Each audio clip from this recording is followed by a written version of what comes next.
Look at any object in front of you right now. The book, the cup, your hand, whatever is there.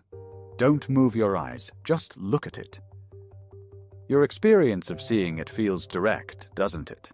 Like you are just looking out through a window. There is the world, here are your eyes, and somehow the eyes are passing the world through to you. That is how it feels. Hold that experience for a moment. What you are feeling right now, the simple act of seeing, feels like reception. Feels like a transparent window. Feels like reality is being delivered to you cleanly, in real time, more or less as it actually is. I want to walk you through what is actually happening. Because over the last 15 years, a small group of cognitive neuroscientists at universities you have heard of, Sussex, Edinburgh, University College London, have been quietly building a case that what you just experienced is not at all what you think it was. Their version of what is happening when you look at the cup is stranger than the version we usually walk around assuming. And it is not a fringe theory. It is now mainstream cognitive neuroscience, with peer-reviewed papers, multiple best-selling books, and a Royal Institution lecture I will come back to. The title of my investigation says, "Your brain is hallucinating right now." I want to be careful with that word, because it is the word the lead researcher uses, and he means something specific by it. He doesn't mean you are seeing things that aren't there. He means something more interesting. Stranger. In an earlier investigation on my channel, Manifest Mystique, the 4% glitch, we looked at the physics side of this question. What happens when you push hard on the assumption that there is a solid out there? Tonight we are looking at the other half. What happens when you push hard on the assumption that there is a solid in here, a clean reception of reality, a window your eyes are looking through? The answer turns out to be just as strange. So, let me show you what they found. The window that isn't a window. I want to start with something simple, something you can verify yourself. Your eyes have a blind spot, a literal blind spot. There is a place on the back of each retina where the optic nerve exits, and at that spot there are no light-sensing cells. None. So whatever light is hitting, that part of your eye doesn't get registered. This is not theoretical. You can prove it on yourself. Close your right eye, hold up your finger about a foot in front of your left eye, and slowly move it horizontally. There is a position, you'll find it, where the finger disappears. It is gone. Then if you move it slightly, it comes back. That is your blind spot. Now here is the question that doesn't go away once you ask it. Why don't you see the blind spot in normal life? Why doesn't there appear to be a small black hole in everything you look at? The answer is that your brain fills it in, not with the real information from that spot, because that information doesn't exist. It fills it in with a guess, a best estimate of what is probably there, based on what is around it. This is happening right now. As you look at this screen, there is a region in your visual field where your brain is making up the content. You can't tell which region. You will never be able to tell. The fill-in is seamless. That is the clue. If your brain is filling in the blind spot, and we know for certain that it is, then the experience of seeing the screen is not a clean reception. It is at least partly a construction. The construction is so good that you can't tell where the real data ends and the construction begins. Here is the question Anil Seth asks.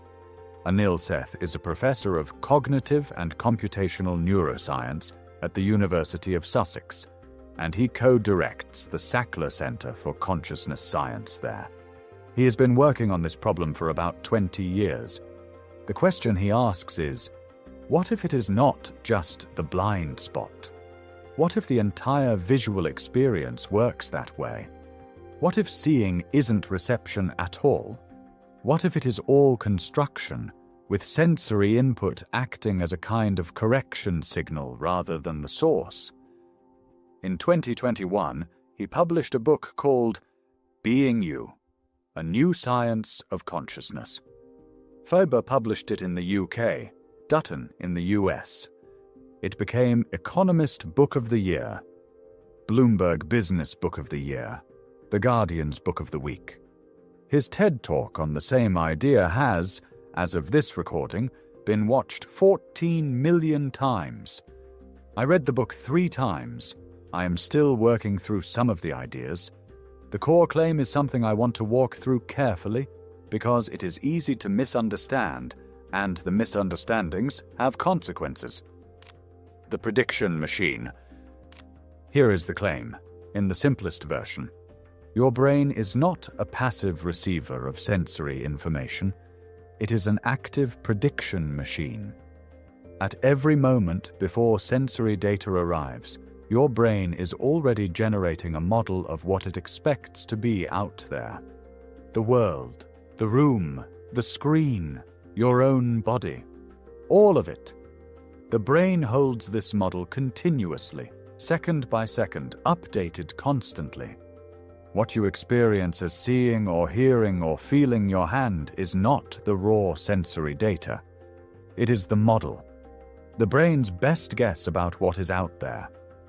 The sensory data is the correction signal that tells the model where it is getting things wrong. Sit with that for a moment, because it is a strange reversal. The intuitive picture is, world out there, eyes receive light, brain processes light. You have an experience. Sensory input first, experience second. The actual picture, as Seth and his colleagues describe it, is closer to brain generates expected experience first, sensory input second, sensory input checks the expected experience and corrects it where it is wrong. The experience you actually have is the corrected best guess. There is a famous image that demonstrates this in 2 seconds. The dress. You may remember it. It went viral in February 2015. A photograph of a striped dress that some people see as blue and black, and other people, looking at the same image, see as white and gold. Same image, same retinas, more or less. 2 completely different experiences. If perception were direct reception of the world, this couldn't happen. The image is what the image is. But because perception is a prediction process, what each viewer sees depends on what their brain is predicting the lighting conditions to be. People predicting a brightly lit scene see one set of colors. People predicting a shadowed scene see the other. Anil Seth uses this example. So does Andy Clark, a philosopher of mind at the University of Sussex, who wrote a book in 2015 called Surfing Uncertainty, which is one of the foundational texts for this whole framework. Clark's argument is that the brain doesn't just fill in blind spots, it is running this prediction process for everything you experience. All the time, every sensation, every perception, every emotion. The prediction is what you have. You are inside it right now. Looking at this screen, the screen you are seeing is the brain's best guess at what the screen is, not the screen. I want to pause here because this is the moment where the framing usually gets distorted. The word he uses and what he doesn't mean. The word Anil Seth uses for this is controlled hallucination. It is a deliberately provocative phrase. He has been criticized for it. He has defended it carefully. I want to walk through what he means by it, because it is easy to read it in the wrong direction, and a lot of people online have read it in the wrong direction. A hallucination, in everyday language, is something you experience that isn't there. The classic example, someone with severe sleep deprivation seeing shapes in the corner of the room that no one else sees. When Seth says perception is a controlled hallucination, he is not saying that what you see isn't there. He is not saying reality is fake. He is not saying you are delusional. That is not the claim. What he means is something more careful. Both ordinary perception and a clinical hallucination are constructions of the brain. They are both made out of the same material, the brain's predictions about what is there. The difference between ordinary perception and a hallucination is not that one is reception and the other is construction. They are both construction. The difference is how controlled they are by sensory data. Ordinary perception is heavily controlled. The brain generates a prediction, the senses constantly check it, and the model gets corrected toward what is actually outside. So your perception stays in tight register with reality.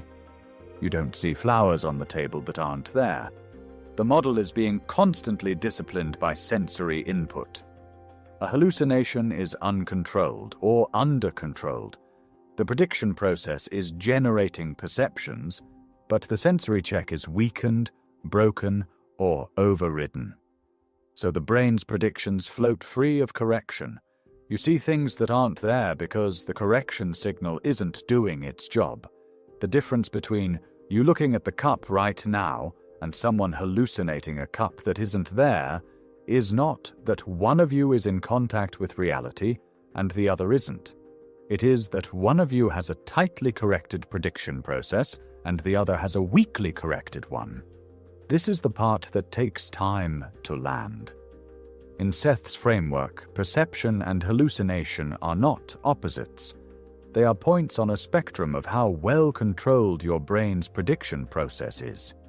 Most of the time, for most people, perception is controlled enough that we can rely on it. But the underlying machinery is the same machinery as hallucination. They are not different things. The phrase controlled hallucination, then, isn't meant to dismiss your experience. It is meant to describe what the experience actually is, mechanically.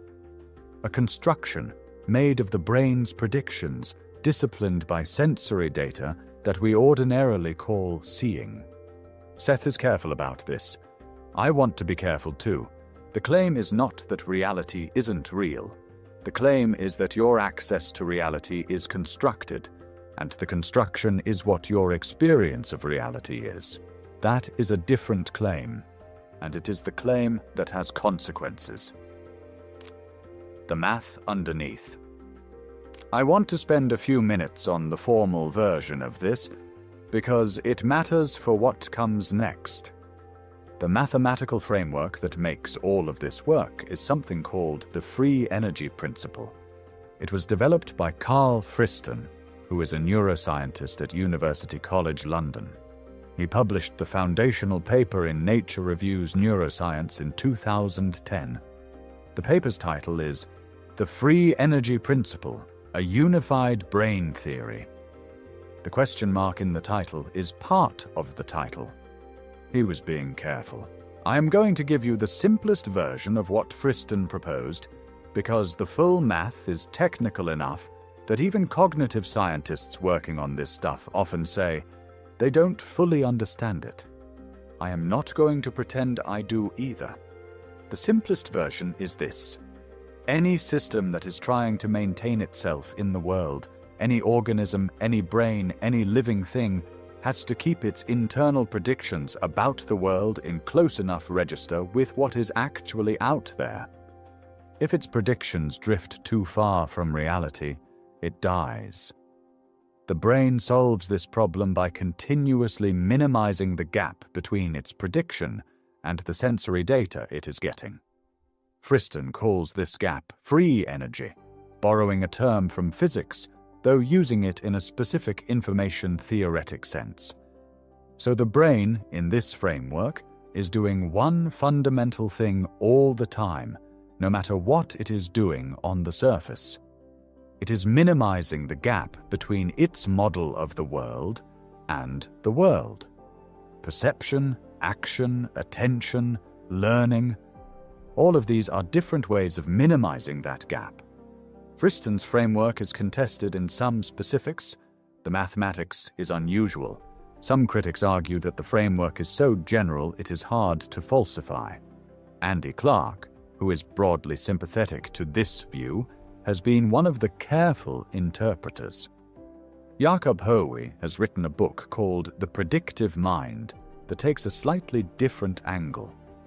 There is an active debate in the field about how much of cognition the framework actually explains, but the core idea that the brain is fundamentally a prediction and correction machine has become mainstream. Anil Seth's Being You builds on it. Andy Clark's Surfing Uncertainty builds on it. Most of the major textbook treatments of perception now incorporate it. It is not a fringe view. It is the current best framework cognitive neuroscience has. Now here is where it gets genuinely strange. The 1,500-year-old parallel. In 2019, an Italian neuroscientist named Giuseppe Pagnoni published a paper in Progress in Brain Research, which is a peer-reviewed academic series. The paper is titled The Contemplative Exercise Through the Lenses of Predictive Processing, a Promising Approach. What Pagnoni argued, and he is not the first to notice this, but he was one of the first to formalize it, is that the predictive processing framework, Friston's free energy principle, Seth's controlled hallucination, Clark's surfing uncertainty, has a strange and exact parallel in a school of Buddhist philosophy that was developed in India approximately the 4th and 5th centuries CE. The school is called Yogacara. The name is sometimes translated as yoga practice or the practice of yoga, but in this context, the word yoga refers to a specific kind of contemplative investigation, not the physical practice that is familiar in the West. It was founded by two brothers, Asanga and Vasubandhu, who lived in what is now northern India, approximately the 4th and 5th centuries CE. Vasubandhu, the younger brother, wrote a short text called the Trimshika, the 30 verses. It is 30 Sanskrit stanzas long. It can be read carefully in about an hour, and what it argues is something that anyone who has read Anil Seth in the last few years will find uncomfortable to encounter in a 5th century text. Vasubandhu argues that what we experience as the external world is constructed by consciousness. He uses a Sanskrit term, vijñāpti matrata, which is usually translated as consciousness only, or representation only, or cognition only. The argument is not that there is no external world. That is a misreading that Yogacara philosophers explicitly addressed and rejected. The argument is that what we have access to is not the external world directly. It is consciousness's construction of it. We see the construction, not the world. Sound familiar? Here is where I want to be careful, because the temptation in this kind of investigation is to overclaim the parallel. So let me name what the parallel actually is and what it isn't. What the parallel actually is: two completely independent investigations, separated by approximately 1,500 years and developed in completely different intellectual traditions. Both arrived at the structural claim that perception is construction, not reception. The brain's controlled hallucination, in Seth's framework, and Vasubandhu's vijñāpti matrata are pointing at the same general fact about the nature of perceptual experience. Both insist that what we directly access is the construction, and the world itself is something we infer behind the construction. What the parallel is not, a claim that Buddhism predicted neuroscience. It didn't. The Yogacara tradition was a soteriological framework. It was concerned with liberation from suffering, and it used the analysis of perception as part of that project. The predictive processing framework is a computational model. It is concerned with how brains work. The two traditions are doing different things, with different goals, in different vocabularies. The convergence is in the structural insight about perception, not in the broader projects. What is interesting is that the convergence is real.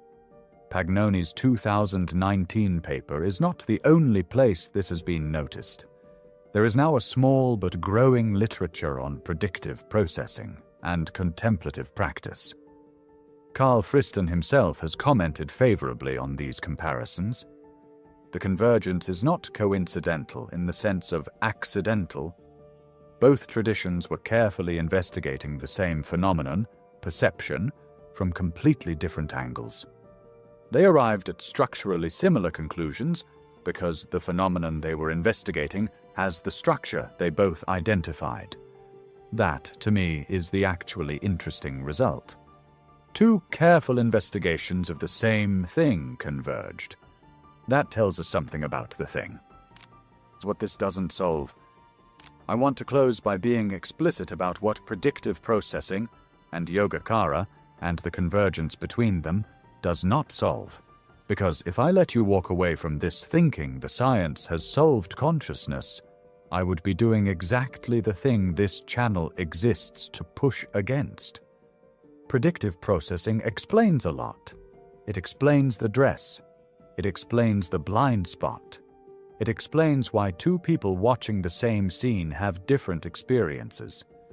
It explains certain optical illusions, certain types of hallucinations, certain mismatches between expectation and reality. It probably explains a great deal about how the brain manages perception, attention, and learning.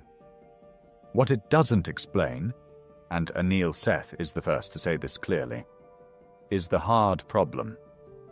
The hard problem of consciousness is the question of why there is something it is like to be you at all. Why, when your brain runs its prediction and correction machinery, is there a felt experience that goes along with it? Why aren't you a sophisticated information processor with no inner life, what philosophers call a philosophical zombie? Why, when you look at the cup, is there anything happening on the inside? The free energy principle doesn't answer that. Predictive processing doesn't answer that. Vasubandhu's analysis doesn't answer it either, though Yogacara has more to say about the nature of the experiencer than predictive processing does. The hard problem is, as far as I can tell, still open. The leading theories, global workspace theory, integrated information theory, higher order theories, attention schema theory, are all working at it from different angles, and none of them has produced consensus. Anil Seth's view is that the hard problem may dissolve as we understand more about the easy problems, but he holds that view tentatively, and not all of his colleagues agree. What I want to leave you with is this. The investigation we walked through tonight is real. The science is solid.